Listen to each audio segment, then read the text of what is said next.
Now, if you've visited the channel before, you'll know that I've been asking questions about Christianity and Islam. We've looked together at the character of God, and I've asked, for example, do we worship the same God?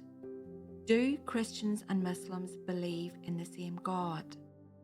So today it'll be helpful to look at what Christians really believe about God. And to do this, we will consider the Christian doctrine of the Trinity. Now, it's understandable that as a Muslim, this will present a dilemma for you. You may already be aware, to some extent at least, that Christians believe that God is triune, or we can say 3 in 1. Whereas you're taught that Allah is a solitary, unitary being. Islam teaches that Allah is absolute one and nothing else. But the Bible teaches that while God is one, He exists in 3 distinct, co-equal persons: Father, Son, and Holy Spirit. Now, the word Trinity is a theological term, and while it's not found anywhere in the Bible, the concept is. Before we go any further, it's important that I point out that in Islam, you have the concept of Tawheed. This is a doctrine of Islam. Yet the term itself is nowhere to be found in the Qur'an either. I should also point out that the Qur'an does not use the word Trinity either. It simply says, say not 3. But getting back to the Bible, the term Trinity is used by Christians as a word that best describes what is taught in the Bible concerning the character of God. Trinity is a word that best describes how God has chosen to reveal Himself to us, His creation, through His Word, the Holy Bible. And as Christians, we accept this revelation by faith. Yet I'm sure that if you could respond to me now, you would ask the question, how can God be 3 in 1 and 1 in 3? And you're also taught that Allah will not forgive the Trinitarians. We Christians acknowledge that the concept of the Trinity cannot be fully understood by applying mere human intellect. But it must be said as a correction that what Islam teaches in the Qur'an against God and His triuneness is not what Christians believe at all. For example, in Surah 5, ayat 116, we read this: "And remember when Allah will say on the day of resurrection, O Isa, son of Maryam, did you say to men, worship me and my mother as 2 gods beside Allah? He will say, glorified are you. It's not for me to say what I had no right to say. Had I said such a thing, you would surely have known it. You know what is in my inner self, though I do not know what is in yours. Truly you, only you, are the all-knower of all that is hidden and unseen."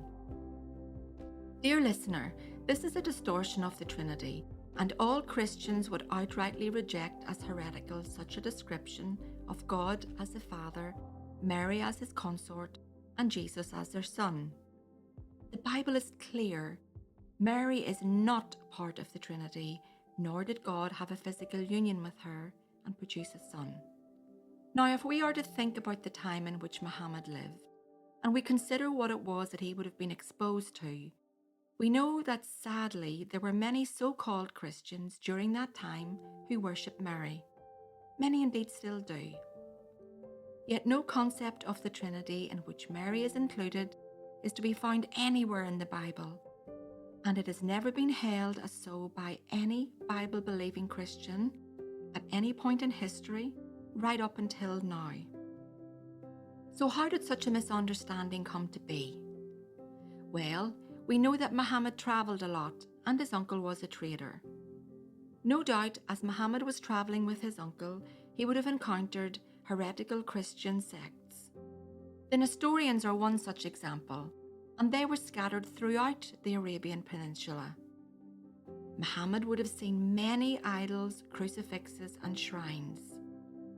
Not least among these idols would have been a venerated woman, Mary, holding a baby. This may have led Muhammad to think that Christians believe in a polytheistic, idolatrous deity: God the Father, Mary the Mother, and Jesus the Son. Then there is Surah 112, which is recited daily by Muslims. And you will know that it goes to a lot of bother to emphasize that God is absolutely one, and that he cannot possibly beget. In other words, he cannot produce a child. Ayat 3 of this surah says, "He begets not, nor was he begotten."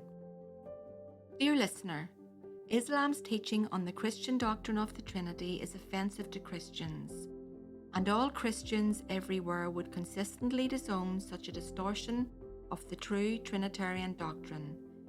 God did not have a biological son by Mary. What the Bible does teach about Mary is that she was a virgin when she became pregnant with Jesus. This happened by a creative work of the Holy Spirit and not because of a physical union. Now, in my personal travels, I have met a lot of Muslims who have shared with me how they believe that Christians worship three gods. But it must be said that Muslim scholars do not have this understanding of orthodox Christian beliefs surrounding the Christian doctrine of the Trinity. So a question must then be, why do they allow such a popular misconception to flourish among Muslims who are not scholarly? Why is this? Why do they not correct it and explain to the ordinary Muslim that Christians really believe that God is one? Dear listener, that's it for today. We have shown that Islam has reacted against idolatrous, incorrect beliefs and practices, and not against biblical, orthodox views of the Trinity at all, of which it seems Mohammad was completely unaware. Next time we'll conclude our discussion on the Christian doctrine of the Trinity. We'll explain it further so that we can help you understand what it is that the Bible teaches about the Trinity. Christians worship a God who is perfectly holy, perfectly God, and perfectly man. A God who entered time and space, which only God can do, so that he would rescue a people for himself. God did this for his own glory and their good. But for now, I would like to leave you with 3 questions. If you say that God cannot come to earth and that God cannot die, you're limiting God according to your human limitations on powers of understanding and reasoning, are you not? Do we need a bigger God, or do we need a bigger view and a better understanding of God, not limiting him according to your own limitations? Would you have the courage and pray to God, asking him for wisdom and to lead you into all truth? Thank you so much for listening, and if you would like to chat to us, please send a message right here on YouTube or use the contact form on our website and we'll get back to you. Bye for now, and God bless.